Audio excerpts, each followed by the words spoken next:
Hai, Assalamualaikum warahmatullahi wabarakatuh. Selamat bertemu kembali dengan Ani Birli. Kita sharing-sharing, kita ngobrol-ngobrol santai ya. Kan seringkali ada beberapa pertanyaan, ada argumen, ada pendapat tentang apa sih itu komunitas ya. Kebetulan belum lama juga naik di WA keluarga besar 8 ya. Kalau menurut abang pok, cangcing, om tante, rekan-rekan sekalian, apa sih komunitas bagi inti seperti apa, atau pendapat teman-teman itu seperti apa ya? Silakan komen di bawah ini ya, kita sharing ya. Ini kalau menurut saya pribadi ya, kebetulan saya dipercaya sebagai korlap 4 kali di keluarga besar 8. Sekarang 8 sudah berusia 5 tahun ya. Jadi 4 periode saya pimpin dari awal ya. Buat saya sendiri, komunitas itu adalah keluarga kedua kita ya.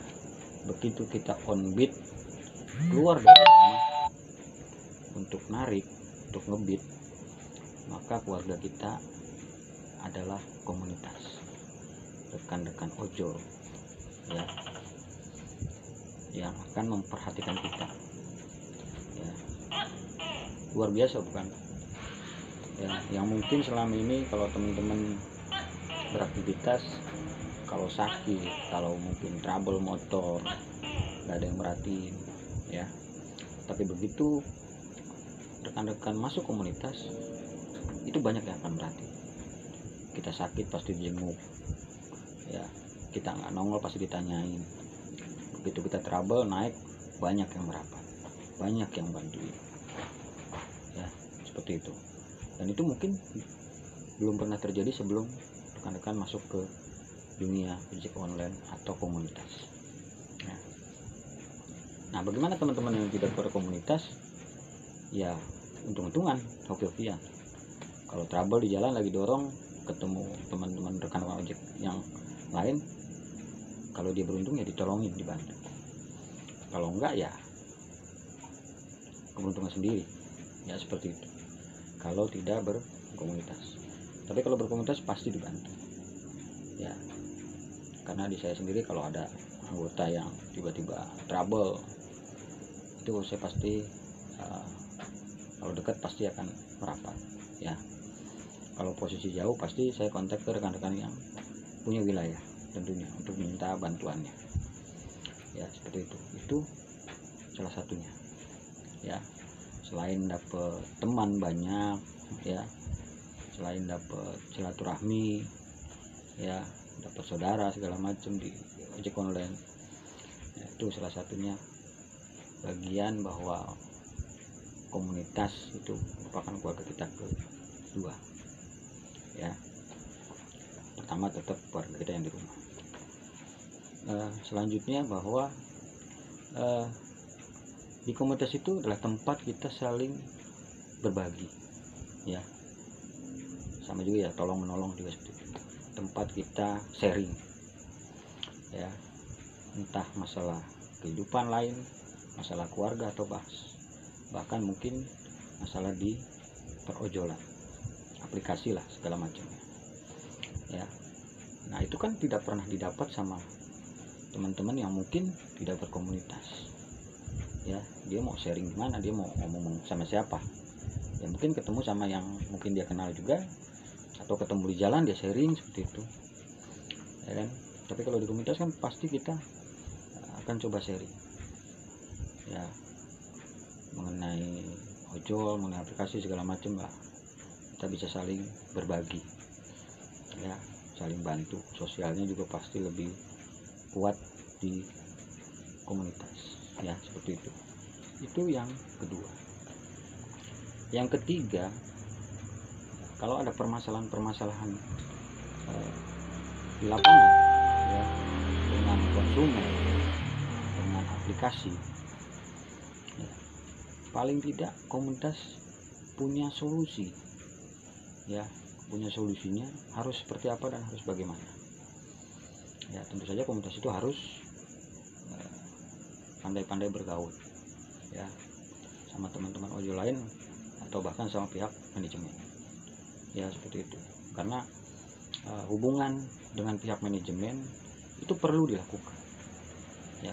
Namanya kita kerja, kalau ada kendala masalah pekerjaan ya kita kan ngomong sama si manajemen, bukan sama teman yang lain, bukan ngomong sama sesama ojol ya. Karena nanti ojol itu juga pasti kan ngomong ke manajemen juga ya kan, seperti itu. Nah, kalau kita nggak punya hubungan ke sana akan lebih sulit. Tapi kalau kita punya hubungan, minimal ada solusinya, bisa atau tidak, susah atau gampang, itu aja ya, seperti itu. Nah, itu salah satunya. Dan di komunitas itu biasanya ada kewajiban-kewajiban ya. Jadi teman-teman kalau mau masuk komunitas harus pahami dulu komunitas itu seperti apa, bagaimana ya, kewajibannya apa ya. Jadi jangan sampai teman-teman masuk di komunitas tidak ngerti apa-apa, tidak ngerti sejarahnya komunitas ini dari awal tuh gimana sih bangunnya ya, arti makna logonya apa sih, motonya apa sih ya. Beberapa kali saya ketemu sama teman-teman yang komunitas lain, kalau saya tanya moto pada bingung semua ya, seolah-olah ya mohon maaf, bikin komunitas bikin aja gitu ya kan. Ada 2-3 orang kumpul jadi bikin komunitas ya. Jadi saya sarankan buat teman-teman, saya kasih tip, kalau mau masuk komunitas lihat dulu komunitasnya seperti apa ya, gimana orangnya, enak gak, gaul nggak ya, ada kewajibannya nggak, teman-teman mampu nggak untuk memenuhi kewajiban. Kalau nggak mampu mendingan nggak usah ya. Contohnya misalnya ada uang kas seperti itu ya. Jadi harus benar-benar lihat penggunaannya untuk apa dan bagaimana ya. Jadi teman-teman harus bisa lebih selektif. Selanjutnya adalah teman-teman harus bisa bergaul ya. Kita hidup dimanapun harus bisa bergaul sana sini, sama tetangga, sama teman dekat, sama yang sering kita ketemu, harus bisa bergaul. Jangan masuk komunitas terus diem aja, nggak bergaul. Satu, kedua, jangan juga baper ya. Baper itu buang jauh-jauh ya. Kita cari kenyamanan, bukan nyari yang hal-hal lain ya, seperti itu. Jadi kalau ada orang kritik segala macam di komunitas itu biasa ya. Jadi jangan juga kita baper ya. Saya rasa itu aja. Saya tunggu komennya buat teman-teman yang lain. Mantap.